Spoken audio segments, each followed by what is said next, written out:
En Mediodía COPE, El Espejo. Estar informado. Muy buenas tardes, queridos oyentes del Espejo de la Diócesis de Getafe. Reciban un saludo de Paloma Fernández Arias al frente de este programa de los viernes. Hoy con Natalia Escobar en el control técnico de este espejo. Empezamos este viernes cuaresmal invitando a nuestros oyentes a celebrar el Día de la Mujer Trabajadora. Y por eso en nuestro tiempo de la entrevista vamos a hablar con dos mujeres profesionales muy interesantes. Una periodista, abogada y madre nos hablará del Congreso por la Vida que se está celebrando en Madrid y nos ofrecerá su testimonio personal. Y otra compartirá con nosotros su experiencia del pasado fin de semana en la peregrinación juvenil a Loyola.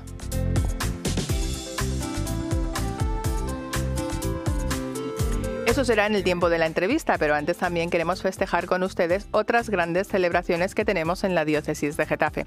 Por una parte, les vamos a invitar a trasladarse al municipio de Getafe, que está celebrando a San Faustino Míguez, santo escolapio fundador del Instituto Calasancio Hijas de la Divina Pastora, un centro educativo dedicado a la formación en la fe de sus alumnos desde el año 1907, entonces solo para niñas. Con este motivo, el párroco de Santa María Magdalena, Enrique Roldán, presidirá una Eucaristía a las 7 de la tarde en la Casa de las Hijas de la Divina Pastora, donde descansa su cuerpo incorrupto. Y otra gran fiesta en la diócesis es la de San Juan de Dios. Durante toda la semana hemos tenido varias celebraciones en el centro que regenta esta orden en Cienpozuelos. El obispo auxiliar se trasladó hasta allí el pasado sábado para presidir una Eucaristía en honor del santo fundador, y hoy lo ha hecho el vicario para la caridad, Aurelio Carrasquilla. En las celebraciones han recordado su carisma centrado en la hospitalidad, la atención compasiva a los enfermos y la creación de una comunidad de hermanos dedicados a este servicio. Con el ejemplo y la entrega de estos dos santos comenzamos este espejo hoy, pero también tenemos que trasladarles otro par de invitaciones para mañana. La primera es la Jornada Diocesana de Liturgia e Iniciación Cristiana, organizada por la Vicaría Episcopal para la Evangelización y la Transmisión de la Fe. Se celebrará en la parroquia Santa Maravillas de Jesús, en Getafe, desde las 9:30 de la mañana y contará con la presencia del obispo, del vicario episcopal para la evangelización y del delegado de liturgia.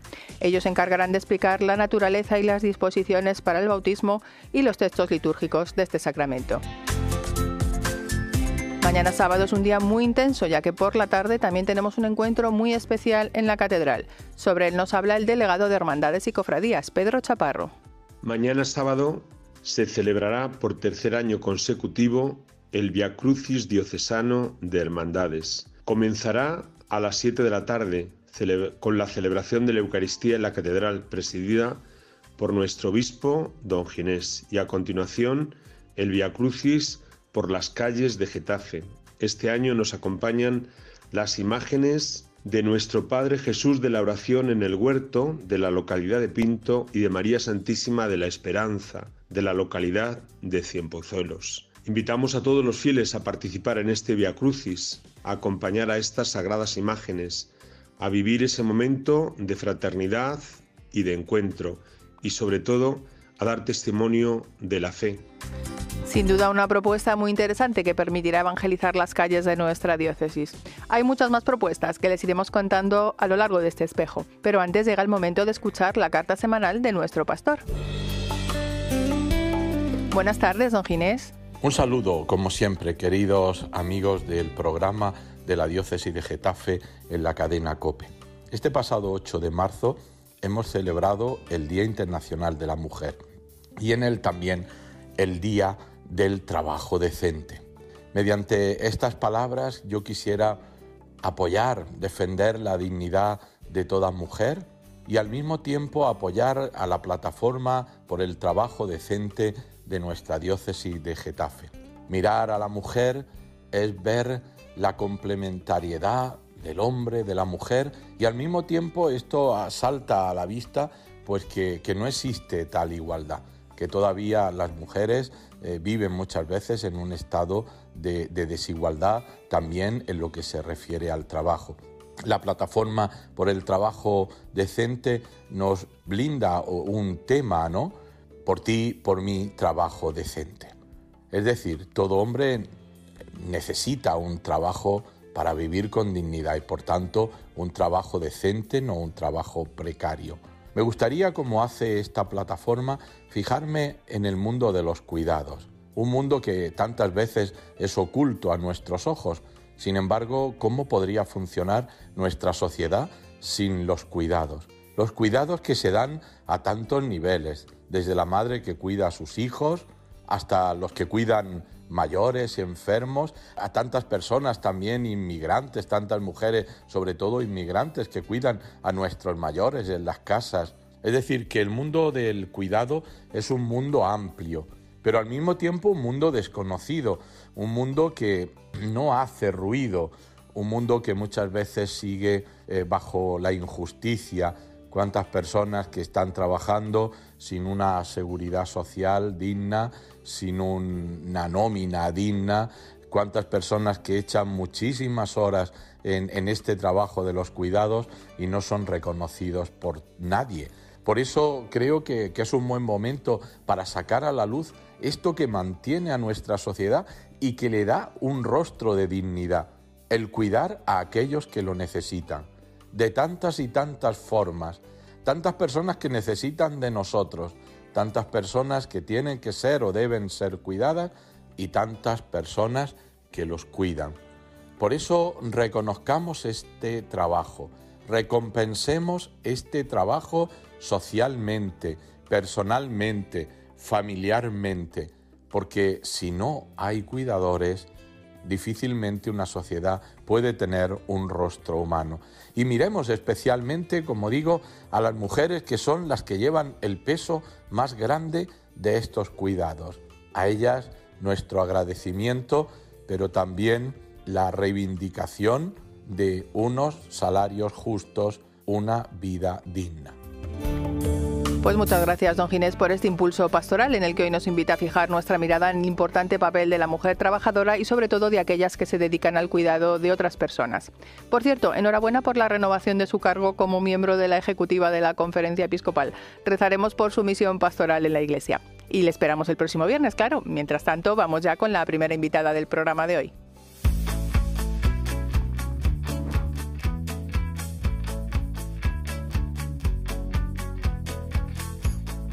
Como les comentábamos al inicio del programa, este fin de semana se celebra en Madrid la 26ª edición del Congreso Nacional Provida. Con el lema El bien siempre vence, este congreso está organizado por la Federación Española de Asociaciones Provida en colaboración con el CEU y la Asociación Católica de Propagandistas. Una de las ponentes del congreso, diocesana de Boadilla del Monte, está hoy con nosotros, Coro San Blas, que es periodista, abogada y madre de 8 hijos, 5 de ellos adoptados y con necesidades especiales. Coro, muy buenas tardes y gracias por acompañarnos hoy. Si te parece, nos gustaría compartir tu experiencia con nuestros oyentes porque sabemos que les va a ayudar muchísimo. Y me gustaría empezar preguntándote cómo decidisteis adoptar a 5 niños con necesidades especiales. Bueno, pues nosotros tenemos un matrimonio que es un regalo inmenso, muy sólido. Gracias a que somos novios desde los 14 años y hemos crecido juntos, nos conocemos muy bien. Y hemos hablado de todo desde el principio, ¿no? Entonces, desde el primer momento la adopción siempre estuvo en nuestras conversaciones. Es verdad que como alternativa, en caso de no poder ser padres de manera biológica. Pero tras la llegada de nuestro tercer hijo, que nació tras un embarazo con bastantes dificultades, luego tuvo que estar en la UBI cuando nació. Entonces tras esa vivencia pues empezó a dejar de ser un plan B para ser una llamada en sí misma, ¿no? Nos sentíamos llamados a adoptar a un niño que necesitara una familia. Entonces, nosotros pensamos que la adopción de un hijo no es un sucedáneo, sino que puede y debe vivirse en plenitud, que no debe uno ahorrarse nada, ¿no? Porque es una aventura maravillosa. Y además así vivida, la adopción, de hecho, enseña mucho sobre el verdadero sentido de la paternidad. Y al ser padre adoptivo, aprendes a ver a los hijos como debe ser, que no es como una prolongación de nosotros mismos, sino como personas independientes a las que tenemos que acompañar, permitir sus aciertos, sus errores, apoyar sus procesos de aprendizaje. Y intentar, pues eso, acompañarles para que saquen lo mejor de sí mismos, ¿no? Todo esto, no sufrir por él en su lugar, ¿no? Sino sufrir con él, estar a su lado y alegrarse también, ¿no? Bueno, todo esto yo creo que lo hemos aprendido a ser mejores padres gracias a a la adopción. Adoptar es una cosa, pero adoptar a niños con capacidades y necesidades especiales pues va más allá de la paternidad. ¿Por qué decidisteis ser padres de estos niños? ¿Qué necesidades tienen? Nuestra motivación no era cumplir el deseo de ser padres, porque ya teníamos 3 hijos maravillosos, sino que era ofrecernos como padres para un niño que en ese momento necesitara una familia. Entonces el punto de partida para nosotros siempre ha sido el niño, ¿no? Y al adentrarnos en el mundo de la adopción, pues enseguida descubrimos que la inmensa mayoría de los niños que quedan en desamparo son niños que no son fáciles de sacar adelante, ¿no? Que tienen alguna circunstancia que explica un poco el origen de ese desamparo en el que se encuentran, ¿no? Entonces, bueno, para nosotros era una obviedad, ¿no? Lo vimos claro y nos decidimos por la adopción de niños con necesidades especiales. Esta expresión de necesidades especiales nos hace gracia, ¿no? Porque necesidades tenemos todos, especialmente los niños, ¿no? Y especiales también. Cada uno tiene las suyas, pero bueno. En nuestro caso, las necesidades sobre el papel de nuestros hijos, las que venían escritas en sus expedientes, pues bueno, van desde cardiopatías complejas que requerían alguna operación o tratamiento de por vida, discapacidad intelectual, que eso es un regalo inmenso para nuestra vida y para la sociedad en general, las personas con discapacidad intelectual que nos colocan a todos en nuestro sitio, y discapacidad física. 2 de nuestros hijos necesitan silla de ruedas, ¿no? para desplazarse. Pero vamos, en las listas de adopción de niños con necesidades especiales hay un montón de niños esperando una familia con todo tipo de circunstancias que, digamos, los excluyen excluyen que les pongan la etiqueta de niño sano para elaborar el expediente de adopción. Tú has dicho que tenías ya 3 hijos propios. ¿Cómo llevan vivir en esta familia tan peculiar? Bueno, pues esta es una pregunta que siempre nos hacen. Y la verdad es que no deja de sorprendernos, ¿no? Porque en nuestra familia no existe esta distinción, ¿no? No es algo que tengamos presente, que tengamos en mente continuamente. Yo a veces hasta lo tengo que pensar, ¿no? Y no es algo que defina unas líneas entre unos y otros. Si tenemos, digamos, equipos en la familia, como buena familia numerosa, pues tenemos el equipo de los que son muy cariñosos y más tiernos en el trato y que están todo el día dando abrazos, y luego tenemos los otros, los que son menos expresivos o que rehúyen los abrazos y tal, ¿no? Y nos reímos de la diferencia entre unos y otros. Tenemos los que llevan gafas y los que no. Tenemos los apasionados futboleros y los que no aguantamos ver un partido. O sea, sí tenemos estos equipos típicos de las familias numerosas, ¿no? Pero ninguno de estos criterios es si han salido de mi barriga o no. Entonces, vamos, de hecho siempre contamos que tenemos 2 hijos que son muy parecidos, con un carácter calcado uno del otro, ¿no? Y justo son 2 que no comparten ADN. Entonces, bueno, quizá tiene que ver con que todos los procesos de adopción los hemos vivido todos en primera persona, ¿no? Como algo natural, sin oscuridades ni tabúes. En cada una de las adopciones el encuentro con nuestros hijos ha sido en compañía del resto de sus hermanos. O sea, no es algo que les hayamos contado, sino que es algo que han vivido ellos, ¿no? Y yo te quería preguntar, ¿qué papel tiene y ha tenido la fe en este proceso y en el día a día de vuestra familia? El papel de la fe en toda nuestra vida es fundamental. La gente, al conocer nuestra historia familiar, nos habla de valentía, ¿no? Nosotros siempre pensamos que esa valentía en realidad es esperanza. Nosotros nos exponemos al riesgo con cada uno de nuestros hijos porque vivimos en la esperanza del milagro, ¿no? Nos dicen a veces que si nos gusta, ¿no? Que si somos adictos al riesgo, y siempre pensamos que no, que lo que somos adictos es a los milagros que somos capaces de presenciar cuando previamente nos hemos puesto en riesgo, ¿no? En cada uno de los procesos de adopción nos hemos preparado como optimistas de verdad, ¿no? Un optimista de verdad lo que hace es que se pone en lo peor, se prepara y deja que la realidad le sorprenda siempre para bien. Y eso es así porque no porque pensemos que tenemos una gran capacidad, ¿no? Sabemos que Dios no elige a los capacitados, sino que capacita a los que elige. Y eso lo tenemos meridianamente claro, ¿no? Entonces, si Dios nos pone ese anhelo en el corazón, Él sabrá por qué lo ha hecho y Él pondrá los medios para que podamos salir adelante, ¿no? Vuestra esperanza, de la que tanto hablas, esa defensa de la vida, os ha llevado más allá de nuestras fronteras. Cuéntame, ¿qué os impulsó a fundar en África, en Kenia, Mary Children's? Que un poco hemos ido pues guiados por lo que pensábamos que el Señor nos pedía, ¿no? Tras nuestro último viaje a China, se produjo el cierre por el COVID, el cierre absoluto de las fronteras, cerraron todas las casas de acogida americanas con las que teníamos mucha relación, terminaron las adopciones, ¿no? Entonces todo esto lo vivimos con mucha tristeza y desconcierto, porque es verdad que en nuestro corazón teníamos esa inquietud, ese anhelo de llegar al origen del abandono, ¿no? Esto, a ver, lo explico de manera que se entienda. A mí no se me ocurre un mundo en el que yo no sea la madre de cada uno de mis hijos, ¿no? O sea, esto es así porque tenía que ser así, no había otra posibilidad, ¿no? Lo tengo clarísimo, pero no puedo ignorar que en muchos casos el punto de partida de un proceso de adopción es una situación muy dolorosa en la que una madre tiene que tomar la decisión de no ver crecer a su hijo, ¿no? Y en muchos casos esta decisión no es una decisión libre de esa madre, ¿no? Sino que se ha visto abocada a ella porque no ha contado con el apoyo que necesitaba, ¿no? El apoyo material, emocional, espiritual, como quiera que sea, ¿no? Entonces, desde ese punto de vista es un fracaso de la sociedad, ¿no? Entonces, bueno, teníamos esta inquietud, ¿no? De ver cómo podemos ayudar desde ese principio de todo, ¿no? Y bueno, pues teníamos este anhelo en el corazón, en China no podía ser, y volvimos la mirada hacia África, donde teníamos un familiar iniciando una misión en defensa de la vida, y bueno, pues vimos y nos embarcamos de lleno.